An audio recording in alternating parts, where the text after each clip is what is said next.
휴먼 다큐 레전드 여행 드라마. 이 얼마나 아름다운 세상 걸어서 저 하늘까지 제이부 흐르는 강물처럼. 나 홀로 라오스 여행 60일째 날 라오스의 돌 항아리 불가사의 이 두 번째 단락.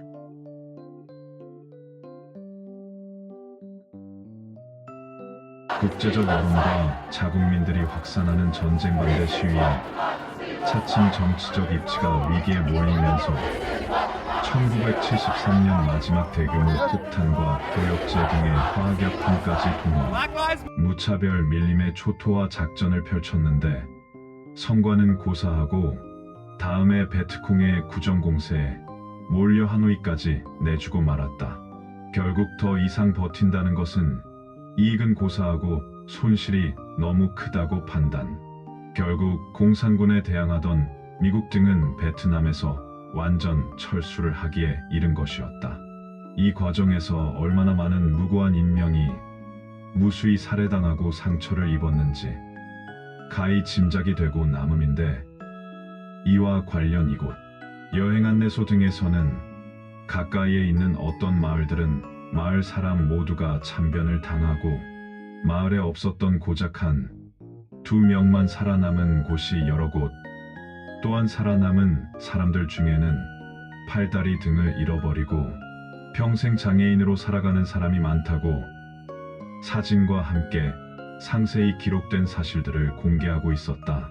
그 피해 정도는 말로 표현하기 어려울 정도가 아닌가 싶은데, 아직도 지구촌 곳곳에서는 어떤 특정 이익 등을 빌미로 이런 가혹한 전쟁이 무수히 자행되고 있고, 이유도 모르는 무고한 인명이 살해되거나 피해를 받고 있으니 어쩌면 좋을지, 정말 어떠한 이유로도 전쟁은 없어야 함을 다시 한번 더 상기시켜 주고 있었다. 그렇게 전쟁의 상흔속을 한참을 달려 문제의 항아리 평원에 도착하고 있었는데, 막상 도착하고 보니 고대 유적지답게 잘 정돈되어 보존은 하고 있었지만, 역시 베트남전의 주역인 시행광답게 유적지도 피해갈 수 없는 폭탄 세례들을 다시 한번 실감할 수 있었다.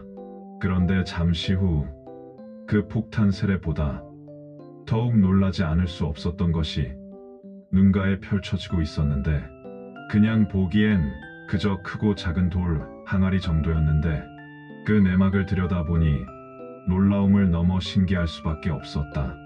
내용인즉 오랜 옛날, 지금으로부터 몇만 년 전을 거슬러 올라가면 이곳에는 많은 사람들이 모여 살고 있었던 고대 문화 유적지였다는 것인데, 최근에도 인류의 고대 집단 거주, 생활의 흔적들이 계속 발견되고 있으면서 특히 그 옛날 집채보다 큰 바윗돌 등을 정교하게 지금의 항아리처럼 다듬어 사용한 것으로 추정되는 유물들이 여러 곳에서 대거 발견되면서 고고학자 등 인류학자들의 관심이 집중되고 있었기 때문이었다.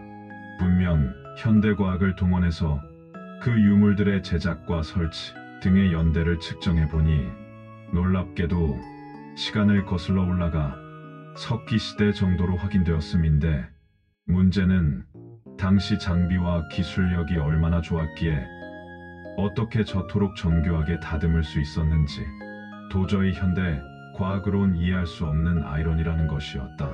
전 세계 전문가 등이 아무리 방법을 찾아보아도 현재로선 명쾌한 해답이 없다는 결론으로 설명하고 있음이었다.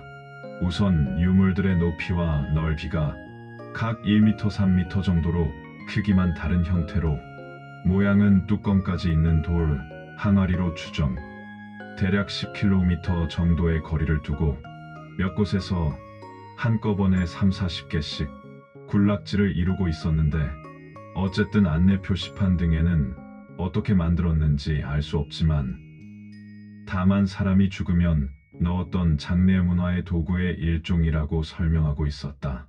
그렇다면 나는 여긴 선사시대 사람들의 공동묘지였단 말인가 의문이 들 수밖에 없었다.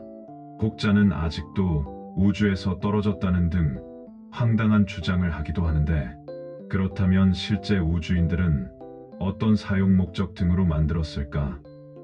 역시 의문이 아닐 수 없었다. 돌아오면서 내내 아무리 곰곰이 생각해봐도 과연 그 옛날 그들은 왜 이 산속에 얼마나 많이 모여 살면서 무엇을 하면서 살았기에 무엇을 하려고 돌 항아리들을 만들어야 했는지 내 작은 머리론 도저히 감당이 안 되어 그저 고개만 갸우뚱을 반복할 수밖에 없었다. 참으로 그 옛날 무슨 도구를 사용하여 어떻게 만들었는지 전혀 상상을 할 수 없는 정말 라오스의 아이러니한 불가사의의 돌 항아리들이었다.